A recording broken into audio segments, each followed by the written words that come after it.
Now, Mr. Ochieno, you surprise me, and this shows me that you're wearing out with time. You're getting tired. Right now to suggest that the religious leaders should rise up. Let me break your back. I am sorry, sir. Let me break your back. Religious leaders under the religious organization called Interreligious Council of Uganda, you've heard about that? Yes. They are now part of our national budget. They get 4.5 billion? 4.5 billion quarterly from government. Those days they even used to get it from the State House account. Now I hear they have sneaked it in the national budgetary framework, so they to cleanse it, to make it look normal. Yeah, to make like it the chalice of the altar. So now they are part of the system. They pretend to be using that money to go in their, congregations, churches, and mosques and telling people that please keep peace, keep law and order. Meanwhile, when they are breaking your head, the father, the priest is telling you, please keep law and order, keep peace, but your head is broken. But apart from that also, he is being paid to tell you that even when your head is broken, even when your back is broken, please keep peace. He is being paid for that. Talking on December 10th, the day when 45 years ago, we had the last free and fair, open, democratic, multi-party elections. 10th December? Yes. And that was the last time Uganda had a free and fair, open, and democratic multi-party elections. That was under whose government? It was under the interim UNLF administration, which was led by 3 presidents. The Spy Uganda, the Spy Television, with the speaker, Andrew Irumbalayo. The Spy, you go to www.spyuganda.com. That's the newspaper. Then you go to the Spy Television on your YouTube channel. But we also have www.detectiveug. That's also a newspaper. On the other side, we have our humanitarian organization called the Pan-African Pyramid. That also has a YouTube channel called the Pan-African Pyramid channel. And also the website is Pan-African Pyramid. We are organizing an Ubuntu project whereby every December 20th we visit a refugee camp and deliver relief aid to those people, those refugees. Uganda is the biggest refugee host country in Africa. 1.75 million people are in Uganda as refugees. 1.75 million people from countries that are neighboring Uganda, but also some are a bit far, but they found Uganda as a host country because Uganda is peaceful. Uganda has very good refugee programs and refugee host community programs. That's why they find it more relatable to come to Uganda, the Pearl of Africa. The speaker, Andrew Rumba, my comrade, usual man, is the UPC man in red. He never changes his color.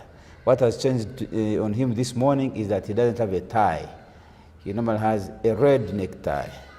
This morning he has decided not to come with it.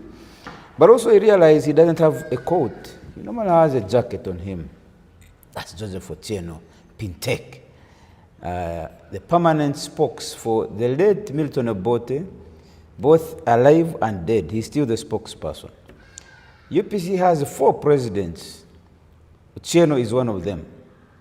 Although he says, I legitimately won the election to be the president, but Akena kicked me out and I've never stepped in that presidency. So I don't even want to be called the president, because for now 4 people are climbing for it, so I will stay a leader in UPC. That is Mr. Joseph Ochieno. But also Joseph Ochieno is a political analyst. He will speak with you on any issue, anywhere in the world. And this morning you realize later on in the program, that actually what we're going to discuss is not even about Uganda. It's about the continent and its issues. Mr. Obote, you're welcome, comrade. Pleasure to be here. I just want to correct you that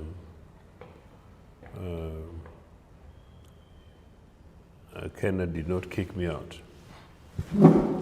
I kind of kicked out Olara from Uganda House. And when the Court of Appeal kicked him out, he was protected by the establishment, by this regime, and he continued to stay there. There were a lot of people so far failed to remove him from there. But when the Court of Appeal asked for fresh elections, I participated in those elections and won. And the people who held back the results are associates of dubiosity in Uganda. And in a way, the state that has failed to deliver the ruling on my leadership. That is why I am not formally president. But number two, I also truly, you're right, that I say that I am not like people who lose elections and go to the bush. So I remain a presidential candidate. But I thought I would just put that for the record, but thank you.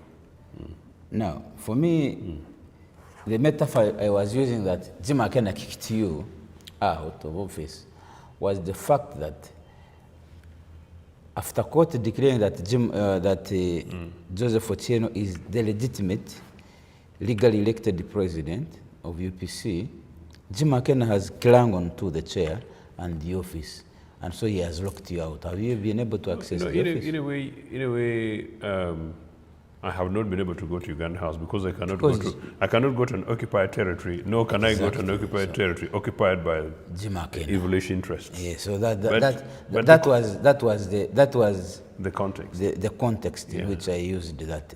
He kicked both of you out because even when court allowed you to enter, you've never entered. So it means he is occupying your territory. But another correction, court agreed with me on a number of things, including that Jim is not.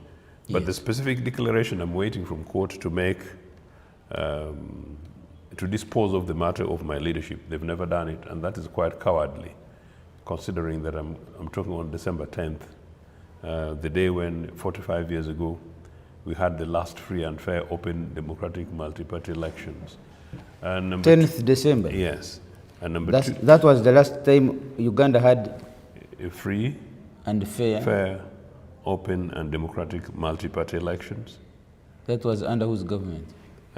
It was under the interim UNLF administration, which was led by 3 presidents, Chikonku, I think somebody else, and then somebody else. But the military commission was in charge, headed by Mwanga and one Yoweri Museveni.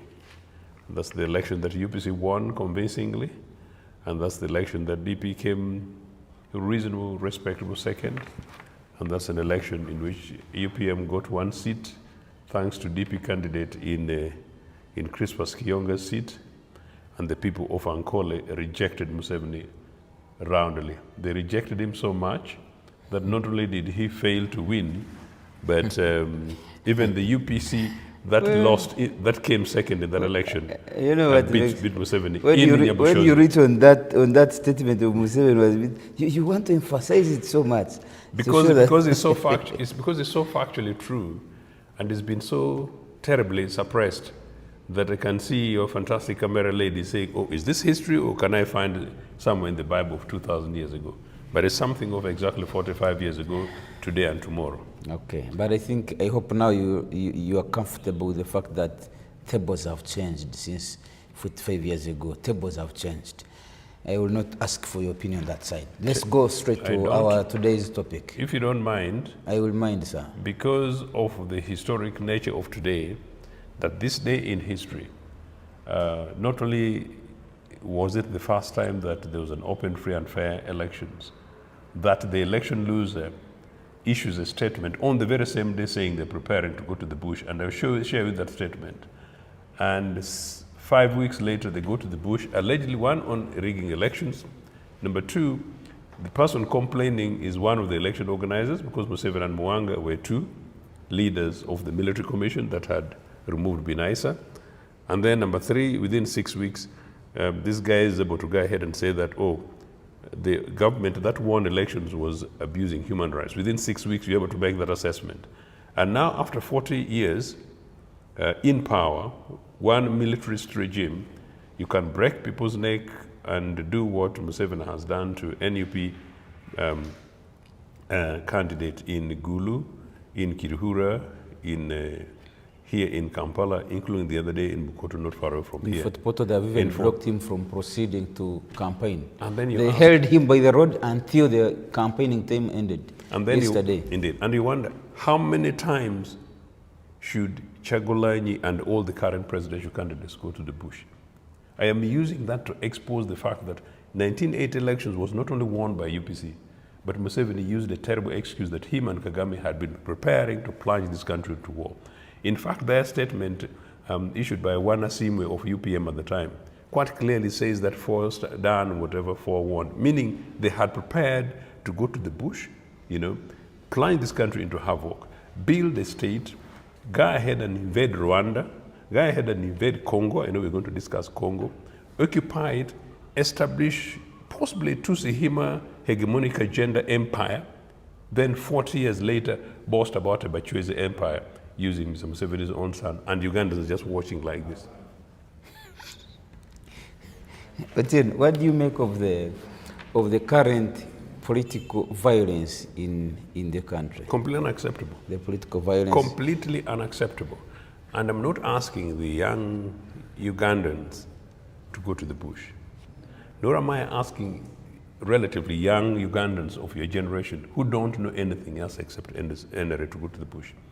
But I'm definitely asking young Ugandans to read everything I have just said, come to the reality that their parents were used and abused by NRA, plus NRA's friends who are now plundering Congo, okay? Turned this country into mayhem, abused Africa, and now what they're doing, including the politics of supplementary budget, they're breaking, I was going to use a bad, heavy word, breaking this country, abusing it like family man abuser, and putting the future of your children and the children's children at risk. And it's completely unacceptable.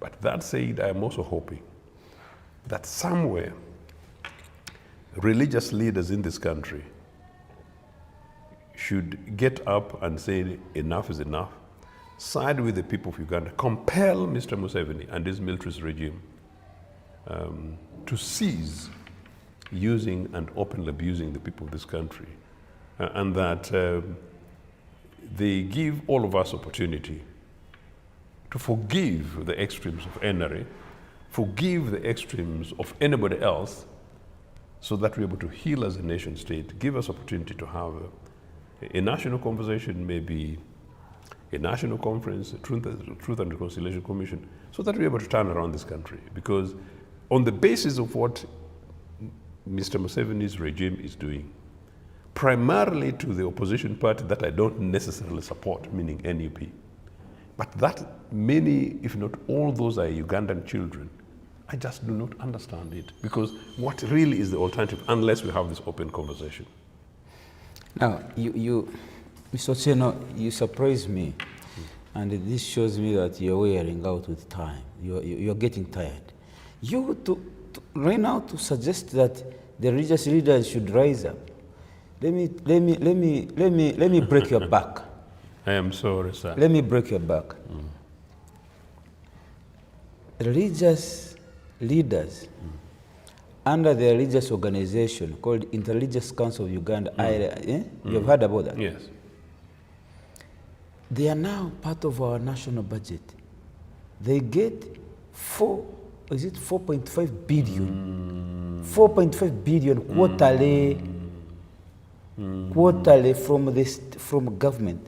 Those days they even used to get it from the State House account. Now I hear they have sneaked it in the national budgetary framework, so they to cleanse it, to make it look normal. Yeah, to make like it the chalice of the altar. So now they are part of the system. They pretend to be using that money to go in their, congregations, churches, and mosques and telling people that please keep peace, keep law and order. Meanwhile, when they are breaking your head, the father, the priest is telling you, please keep law and order, keep peace, but your head is broken.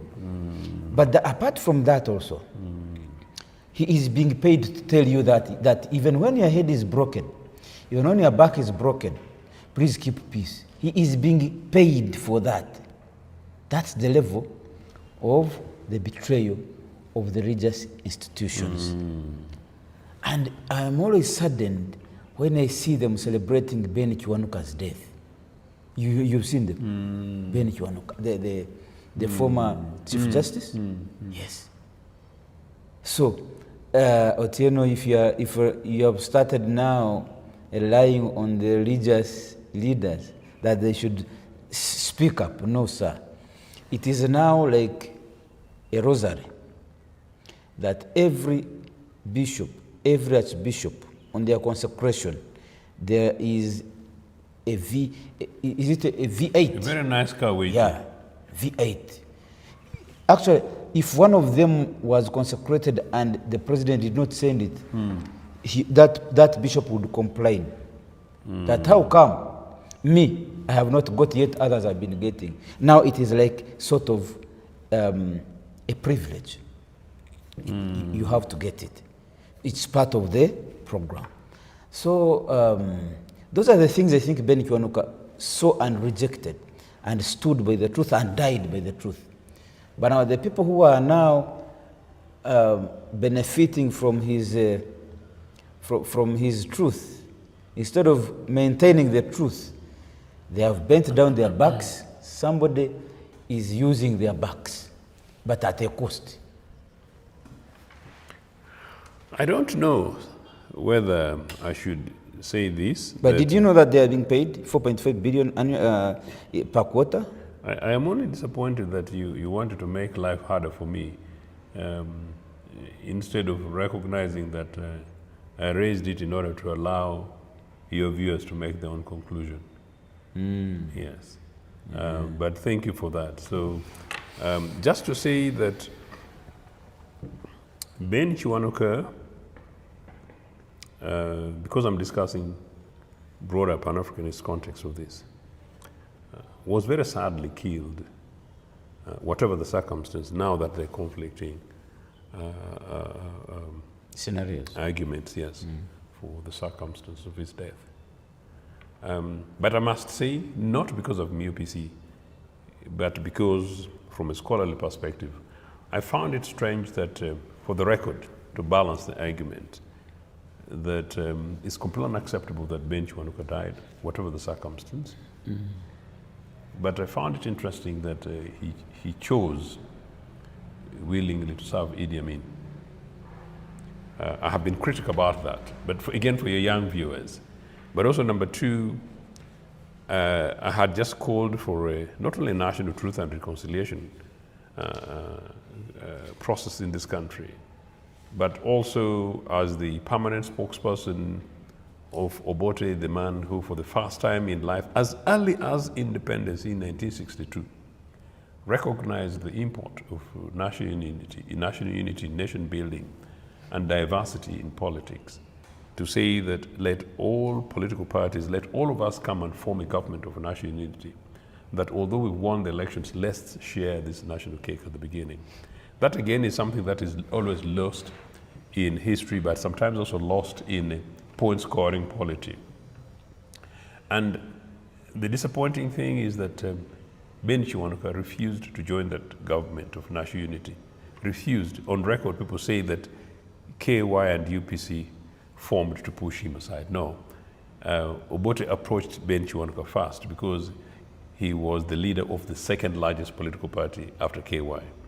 It's only when Ben Kiwanuka refused that KY and UPC decided to form a coalition government. And so, but whatever the case, he did not deserve to die. Where I can give him a scholarly credit from part of what he's saying is that he was principally his own man, because in democracy, you must respect people's decision. So if in 1962 Kiwanuka did not want to be part of the government of national unity for the primary reason that we know that DP was fundamentally opposed to KY, that in Buganda the Catholic establishment was fundamentally in conflict with the Protestant establishment, which was basically the kingdom and the Protestant church. And he took his position politically. That is also respected. And it's possibly not surprising that obviously, unfortunately for him, in the late 60s, he found himself mixed up with anti-Uganda nationalist forces. Again, this is for history. And that led to the Idi Amin thing. And of course, he came and he thought Amin was a friend to an enemy, to an enemy who was being a friend. But those are lessons to be learned. But I thought I'd just close that there. And the rest you'll wait for when you read my history of Uganda, the Ochieno version. Okay, Mr. Ochieno, there's also one thing that still lingers in my head. Ben Kiwanuka, according to the history I've read some contradictions where some say he was actually somebody under somebody's government, but then he was using the church to break down the systems to the extent that he was even sneaking in guns and keeping guns under his control. And by the time of his death, that one of the evidences that was coiled around his neck was the fact that they found him with the number of rifles in his custody. To a religious leader, was that correct? I don't know, and to be fair, I want to be and for us in UPC, we don't talk without evidence or close something to be able to defend. I think that may be possibly unfair to Ben Kiwanuka, but what I contextually can say is that it's true that the 1969 assassination attempt on Milton Obote, the president, Sebaduka, the gunman who shot. Sebaduka. Yes. Sebaduka. Sebaduka. For you, you say Sebaduka, but he was Sebaduka. I was trying to sound as Chikanda as I possibly could, but I got it wrong. But thank you. Okay. But I try. Yeah, I do of course. my best. Yes. Of course. You're a good man. Thank you. Man. You too. Only on when you come to mention President Museveni's names, that's where you become. But you were Museveni, son of you're Museveni, and there's another name Kaguta. Tibu Haburwa. Oh, the other name that the problem with that name. 30 years ago today, that name was nowhere. No, it was illegal in Uganda. Call Museveni Tibu Haburwa. In 1995, you'd go and face either the fridge or the basement. So how can you blame Ochieno of UPC? Ask, Dr. Ranyarara, unfortunately, is a bit indisposed at the moment, so he's not able to have this conversation. But James Ranyarara of UPC told Ugandans, that man's name is Tibu Haburwa. Journalists would go, You're trying to abuse the man. You're trying to abuse the man. Yes. He doesn't like that man. Yes. That name. That name is not his. Yes. And so if you're a camera lady, who's a fantastic young emerging journalist, if we don't have this conversation, she'll have no clue. So how can I know a name that did not exist in Uganda's diction until just the other week? Okay, let's go back to But Mwami, so Kiwanuka contributed, apparently, almost certainly, in the events that led to the assassination attempt on the president in 1969. The forces that they may have been serving, I leave it again for others. But that is almost certainly confirmed. If the gunman confirms him, I don't know what evidence in law that is. So in a way, it's unfortunate. Let's say it's a contradiction. In 1962, you're a Democrat who takes a position. And by 1969, you're a net contributor and associate with government. But since you talk about other countries, you need to know that as early as 1963, Gracie Bingira, who was later to become the Secretary General of Uganda People's Congress, was known as the $1 million man. He was that worth? Because it is alleged the American intelligence agency had given him such money. We're going to be discussing Congo, young man, so get me. And so you would notice that by 1965, there were assassination attempts on the prime minister. And 1966, leading to the conflicts in Mengo, that included the incident at Lubiri and eventual flight of the Kabaka. There are clearly other forces. And it's in any case also true that it is confirmed that the Kabaka had asked for arms from elsewhere. Where Ben Kiwanuka comes in these things, neither here nor there. Considering the fact that in 1962 they did not see eye to eye, maybe part of African polity, and we need to learn these lessons, as I told you. Sometimes we think an enemy to an enemy is a friend. So it's possible that towards the latter part of the 60s, there's a realignment of forces, both political, nationally, and possibly even here within Buganda. And so, one, the local indigenous Ugandan players, and two, the external forces. But I think Africa must wake up to the reality that we are on our own in Uganda, not Museveni is just a transit user. And as a continent, as Africans, we are very much on our own. And so these external forces that come to play our people, the sooner we will wake up, the better. Some of our leaders in the 60s did so. I don't know how much Ben Kiwanuka did on the other, I don't know. But you can make your own conclusions there. But okay, in 1972, if then you talk about the incidents that under Idi Amin, it is actually possible that the manner in which Amin was received, while some people were dancing in the streets of Kampala and they thought they were dancing against poor old Milton Obote of a Kokoro, but they didn't know that they were dancing for hell coming in. It is also possible that a critical number of Ugandans had opposed Idi Amin from day one. It would possibly not be surprising that as early as 1972, when Amin had already started kicking out the Israelis who lured him to take over government, and the Anglo-Americans who lured him too as the father of the Zionist establishment, that Kiwanuka had already found friendship amongst people who recognized that Amin was really not a true friend. So that is possible. But whatever happens, if Kiwanuka died in the manner in which he did, and if Kiwanuka and others were engaging dubious anti-African sovereignty forces, it's a shame that today you can praise Mr. Museveni's regime of hosting 1.7 million Africans in Uganda on a policy that UPC pushed the British in 1961, and UPC went as a new government in 1962 to implement these progressive refugee policies.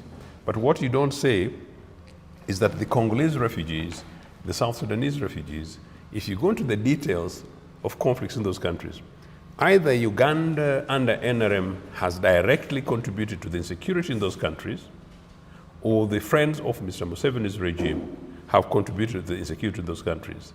And so we can't clap that we are receiving refugees when Ochieno, as a refugee scholar, knows what it is to be a refugee, to be forced out of your own country against your will. So in other words, as a refugee, Andrew, there's no circumstance under which you can go and dance because you're living on a 5-star hotel in Nairobi as a refugee. There's no circumstance under which that makes sense. And as an African, I have no clue how anybody can justify that. Okay, let's come back to today's times now. We've been in the history. Ochieno, you have seen the violence in the electoral processes right now. My conviction is that, Mr. Ochieno, we have failed to manage our voting systems in Uganda and in Africa generally. Maybe because, one, it could be that this kind of voting system of management is alien to an African mindset. It's not our thing. Yeah, because our, you know that our kings, our monarchs, used to rule over Africa. And those ones were not electable. It comes naturally. You're from the royal family, you're the king. When you die, your son takes over. That's like in Uganda. No Muganda is, if you don't come from the royal family of Kabaka, you have crystal clear mindset that you will never be the Kabaka of Buganda. So that matter is settled. So you go and do your other business. Yeah, so now in Uganda, in Africa, we are convincing people that anybody can be president of Uganda. When actually, in reality, it is that's not true. I'll cut as you writing on water. No, I cut you short because I want to deal with that because there's something which is itching me. Go ahead. And something is in Kivu, and yeah, somewhere in Kivu there in Congo, something is itching me. I want to talk about it. We are actually going to make I know. We are going to make a separate we're going to make it for that. Okay, Yeah. very good. Look, that is actually not true, Andrew.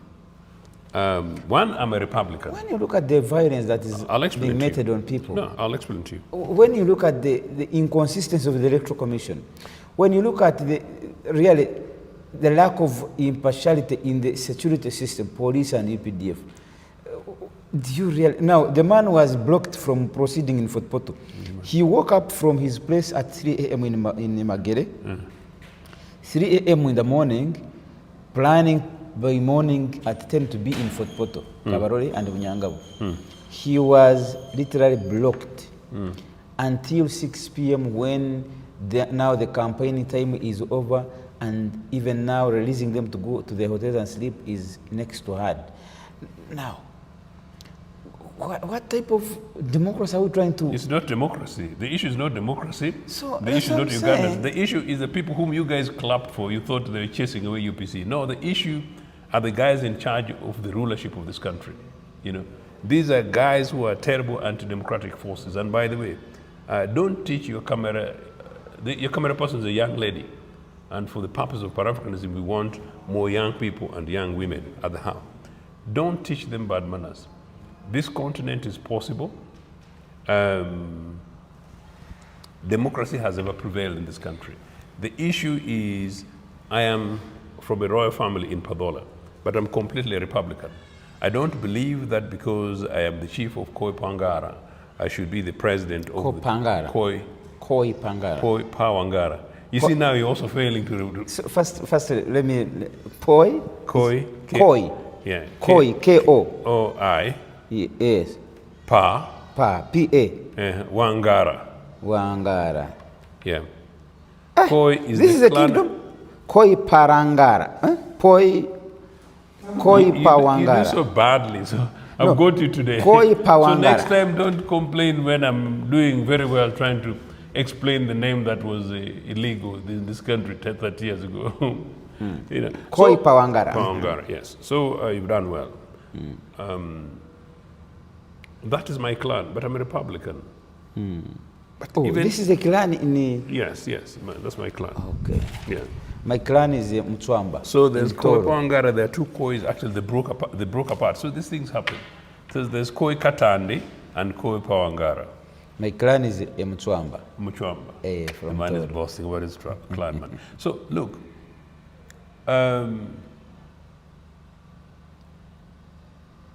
Buganda Kingdom, Toro Kingdom, Ankole Kingdom. Although the one in Ankole these days, we don't know what's going on with it. These guys keep on imposing things on other Ugandans. They even create, a few clans where they've met girlfriends, then they turn them in kingdoms, but they go ahead and they don't want the other kingdoms to come. There is something terrible happening in this country. But look, the United Kingdom, which ruled this country, is a monarchy. Yeah? Japan is a monarchy. Most of the Scandinavian countries are monarchies. Iran. The Iran one, you'll bring in the revolutionary kind of stuff, but which may have a conflicting thing because, but generally if you use that in terms of established globally acceptable, quote, democratic countries, the monarchies. The issue is how you are able to reconcile and balance this, one. But number two, this country has ever had free, open, fair, multi-party elections, where a conservative Democratic Party contested with a progressive left socialist or social democratic Uganda People's Congress, with a monarchist Kabaka Yeka, and election outcomes were there. As I said, we formed a government, and for the next 8 years, okay, 6 years, but yeah, for the next 8 years, we built a massive nation in the Republic of Uganda, not seen since the nation state started. So these things are possible. The conflicts that arise normally arise from individuals, leaders, communities, or sometimes you Africans, you like dancing for the West when a Muzungu comes and the William Pikes come and then they lure you with one or two things, then you go ahead and get crazy, you forget your own peoples. That really is the issue. I am a complete believer in the pluralist multi-party politics, politics of ideology, you know. And so that is not conflicting. In Britain today, there is a Labour Party, which is my sister political party, and the party that I ever represented, and I nearly became its member of parliament. Voters will come and knock it off if they play funny, and tomorrow another political party will come, but the monarchy remains. Milton Obote, in his wisdom, in 1963, after we had attained independence, and recognizing that the kingdom of Buganda had in their own mini madness failed to recognize that in the new Uganda that they conceded, because you can't blame other Ugandans, you know. By the time the British came in and controlled Uganda as a nation state, you know, we were not there, you know. So towards independence, somehow, you're compelling me to go to another direction, you know. The Buganda kingdom was willing to have a king in Burange or wherever it is, yeah? And the people kneeling for them, me, I don't kneel, okay? Yeah? Kneeling for the king. And you put a reader that for you don't kneel. You know, no, I don't. You know, look, you know, but I respect the kingdom, and I respect the king, and I'm a friend to Buganda royal family. And you said you come from a royal family in... Yes, but... so do those people kneel for you? No, they don't. They don't. I notice, actually, that the current cultural leader, some of the people around his mini-quote cabinet go in and sort of kneel, but I think that is copying something from, say, you know, from maybe Uganda and other things. But as I said, I don't want to play too much politics about it. But the king of Buganda and the people of Buganda were willing to be subservient to the British. So Mengo had the king. Buganda knelt for their king. But there was a British Governor General in Entebbe. Sir Cohen? Including Sir Cohen. And so the Buganda were okay. So Buganda Kingdom is here. The rest of Uganda is here. The overall ruler of Uganda is the other one in Entebbe. Was that Fani Muzungu in Entebbe. And it was okay. Did you get me? But it's an important point. Buganda was okay for as long as they had given them their own small kingdom to rule.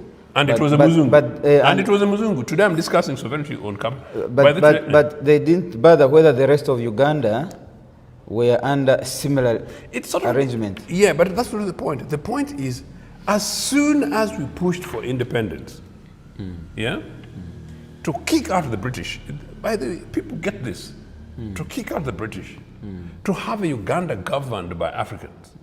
The Ugandans? Yes. We go through a pluralist multi-party elections. Buganda, in its conflicting situation, creates and forms a political party for the king. Kabaka Yeka. Kabaka Yeka. The largest party then in Buganda was DP. For different reasons, we'll not go into that. Uganda People's Congress, which is the broader nationalist, ideologically driven social democratic political party of independence and Pan-Africanist as it is, we win the majority elections, in the elections. We form a government, granted with KY, but regardless, we could still simply have formed a minority government. Immediately, we have a prime minister who should be the first citizen of the Republic of Uganda. Buganda has an issue. That's Milton. Because the prime minister now is going to be the head of the entire political head of Buganda. Meaning higher than Buganda. Yeah. Meaning also, had the Democratic Party, and people need to not discuss this, had DP won the elections, Ben Kiwanuka would have been the more superior leader in Buganda. And that was than the Kabaka Buganda. And I think that was going to be conflicted. Another Muganda more senior than the Kabaka. So these are the things, and we need to discuss these things as Ugandans and as Africans, you see. So Buganda got conflicted the fact that now there was a Milton Obote who was literally in charge of the entire country, including Buganda. Yes. Another person. And for Buganda, at least they would say, we would rather be under the white man as in charge of the entire country than a Milton Obote. No comment. Than an African. Let's not confine than a Ugandan. Than a Ugandan. I think than an African.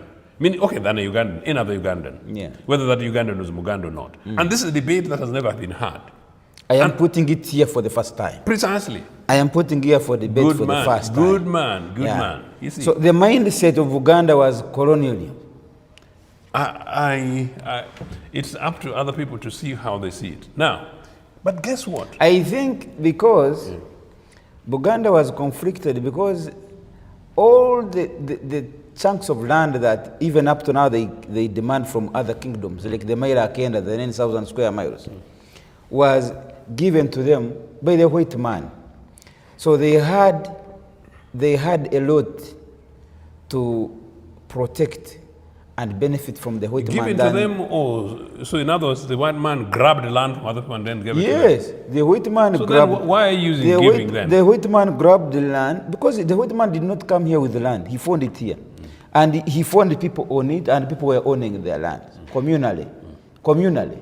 Now the white man says, from today, these 9,000 square miles of land from Bonyoro Kingdom or from this kingdom is part of your land. Up to now, Buganda Kingdom is demanding it. But who gave it to them? A white man.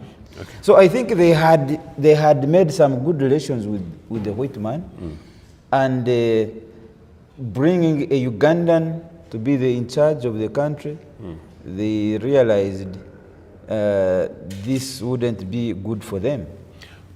In any case, I'm not quite sure that was going to be changed. But let me tell you what happens. That must credit that you guys refused to give to Milton Obote and UPC. UPC, recognizing the conflicted state, wanted to feed the ego of Buganda and Buganda Kingdom, but partly also being Pan-Africanist and completely anti-imperialist. We are completely anti-imperialist political party, and we have no apology over it.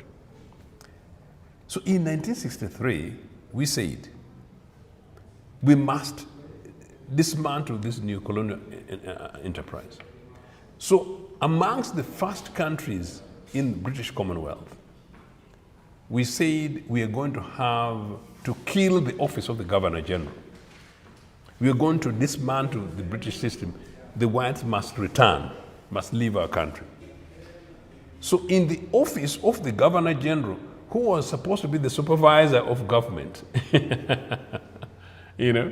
titular president, we said we shall create a titular presidency, which is the equivalent of the position of the King of England today, but because that's their sovereign, their country.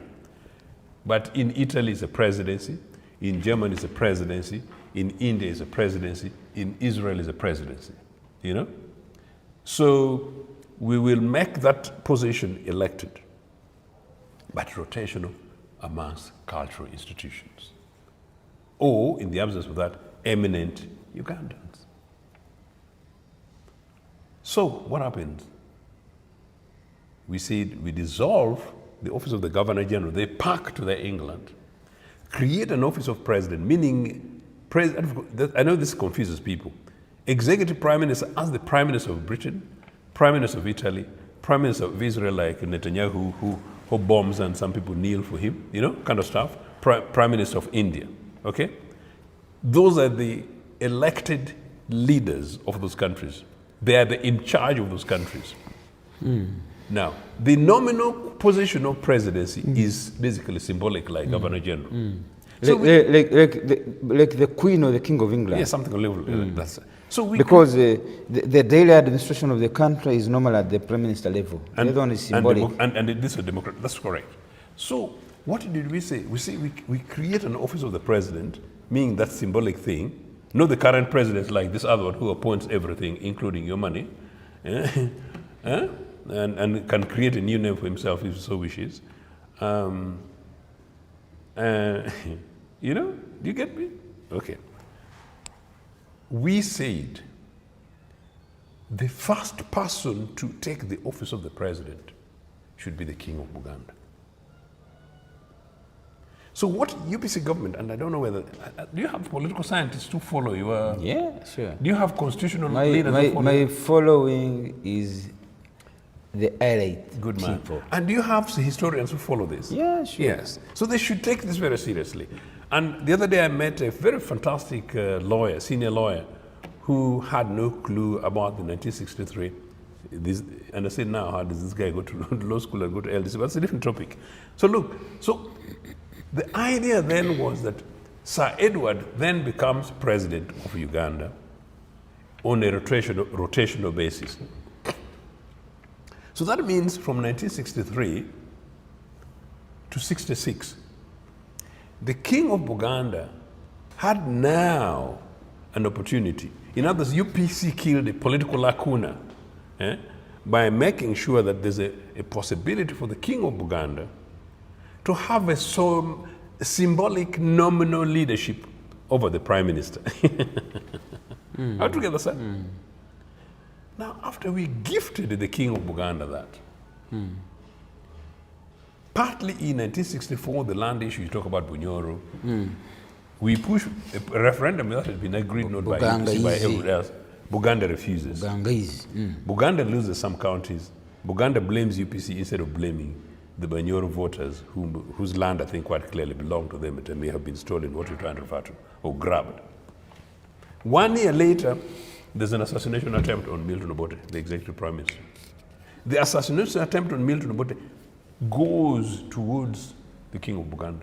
Hey. Yes. I'm saying it on your program. The assassination plan was orchestrated. It was an attempt. It was an attempt. Yes, the plan. Yes. So there was a plan. They sat down and planned how to assassinate Milton Obote so that Sir Edward can take over. Whatever happened, okay, I don't know. But definitely the assassination. Okay, after assassinating Obote, he didn't know what was planned. Yeah, but I can tell what would happen. Now, that plan fails. The meeting took place in Blangemengo. No, I did not say that. I says there's an assassination attempt on Milton Obote, and the Kabaka was aware. That's all I can say. You know, I'm also. In the beginning, you said. What did I say? Whatever I said at the beginning, I can defend it. So it doesn't matter. But certainly not what you're trying to refer, because I want to be very careful about this.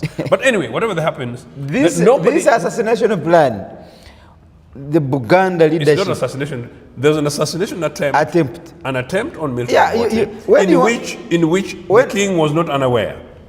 In which the king was not unaware. No, so the king was aware. Yes. That's what you're saying. You're trying to confuse me with English. No. But when you're saying an assassination attempt, there was a plan. There was planning. Yes. Yes. And so I want to put it to you that it was planned in Bulang. Yes. No, that's what you are referring. No, that's not what I'm referring.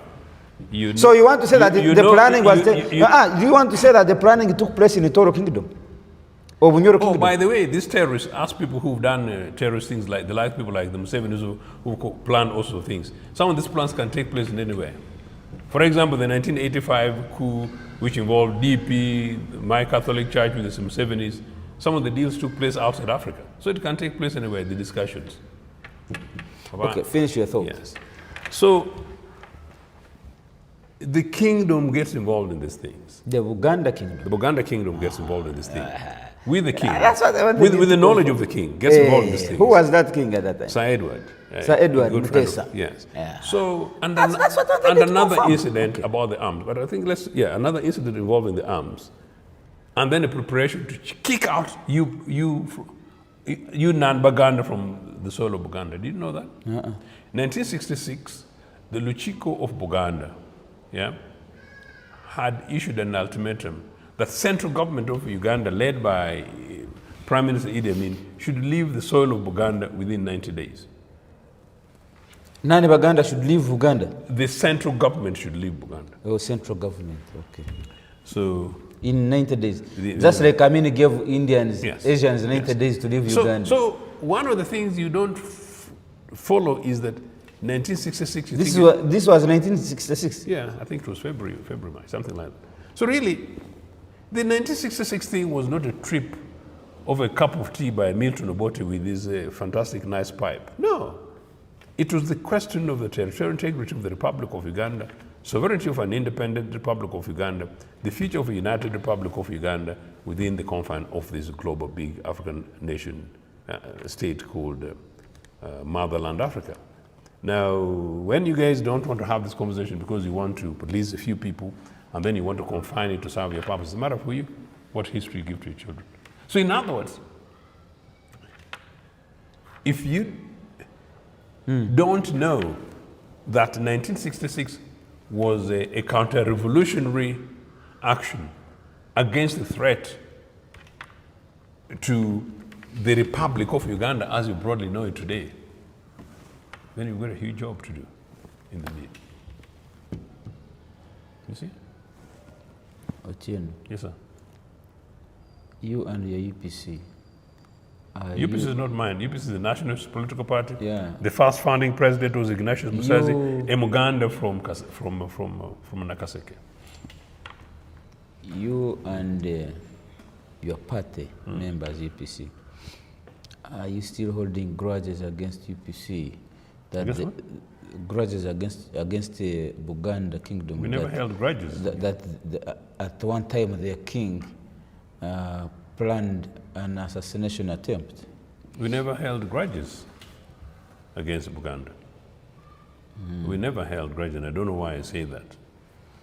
You use somebody who plans to kill your leader. No, we're intellectuals.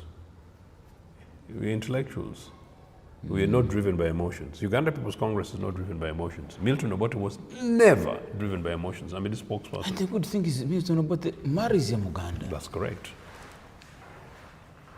That's correct. Fantastic, beautiful Muganda lady, Mama Mira, fantastic, the mother of this country. Any young Ugandan, any Ugandan woman, really any African woman who hasn't met Mama Mira, they should use every opportunity to meet her. You haven't met an African woman if you've not met Mama Mary Obote Kalule. Mother of this nation, that's correct, yes. Fantastic lady from Kawempe, Muganda woman. Hey, she was born in Kawempe? Yes. Okay, Mr. Ochieno, yes, let's end this episode here. We come in the episode 2 where we are going to talk about Africa now. The issue is about is it a peace accord or a mineral accord? What a mineral deal. A mineral deal or a peace deal by Trump and Kagame. My name is Andrew Rumba Katsavi, your speaker. We come back in the next episode, that is episode 2, but you will find it on the Pan-African Pyramid, not on the Spy Television. Go to the Pan-African Pyramid YouTube channel.